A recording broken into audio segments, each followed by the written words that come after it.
Subscribe to our YouTube channel and press the bell icon to get the latest भगवान विष्णु के 7वें अवतार से जुड़ी एक बेहद ही रोचक पौराणिक कथा है जिसके बारे में ही बहुत कम लोग जानते हैं। चलिए जानते हैं कि आखिर भगवान श्री राम को विष्णु का अवतार क्यों कहा जाता है। मर्यादा पुरुषोत्तम श्री राम राजा दशरथ और कौशल्या के सबसे बड़े पुत्र थे। सनातन धर्म में विश्वास रखने वाले प्रभु श्री राम में अपनी भरपूर आस्था रखते हैं। हिंदू धर्म में धार्मिक पुस्तक और ग्रंथों में ऐसा उल्लेख मिलता है कि प्रभु श्री राम भगवान विष्णु के 7वें अवतार थे।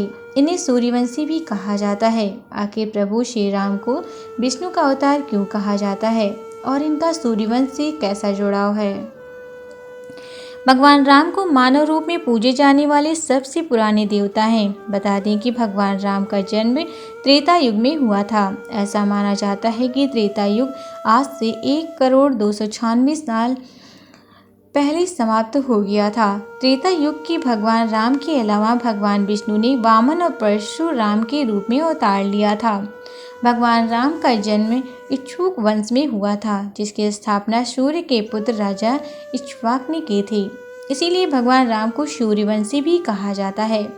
भगवान विष्णु को 394वां नाम राम है। विष्णु सहस्त्र नामक पुस्तक में भगवान विष्णु के 1000 नामों की सूचीबद्ध करता है। भगवान राम का नाम महर्षि वशिष्ठ ने रखा था।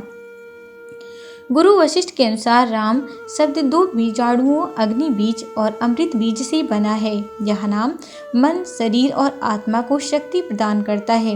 भगवान राम का 3 बार उच्चारण हजारों देवताओं को याद करने जैसा है। महाभारत में यह वर्णन मिलता है कि एक बार भगवान शिव ने कहा कि राम के नाम का 3 बार पाठ करने से 1000 देवताओं के नामों के उच्चारण के बराबर कृपा मिलती है। पौराणिक कथाओं के अनुसार एक बार शनकादिक मुनि भगवान श्री हरि का दर्शन करने के लिए बैकुंठ पहुँचे। उस समय 2 द्वारपाल जय और विजय पहरा दे रहे थे। तब शनकादिक मुनि द्वारा से होकर जाने लगे तो जय और विजय ने उनकी हंसी उड़ाते हुए रोक लिया, जिसके बाद क्रोधित होकर शनकादिक मुनि ने उन दोनों को 3 जन्मों तक राक्षस कुल में जन्म लेने का श्राप दे दिया। दोनों ने मुनि से क्षमा मांगी, लेकिन शनकादिक मुनि ने कहा कि 3 जन्म के बाद तुम्हारा अंत विष्णु जी ही करेंगे, इसके बाद ही तुम्हें मोक्ष की प्राप्ति होगी।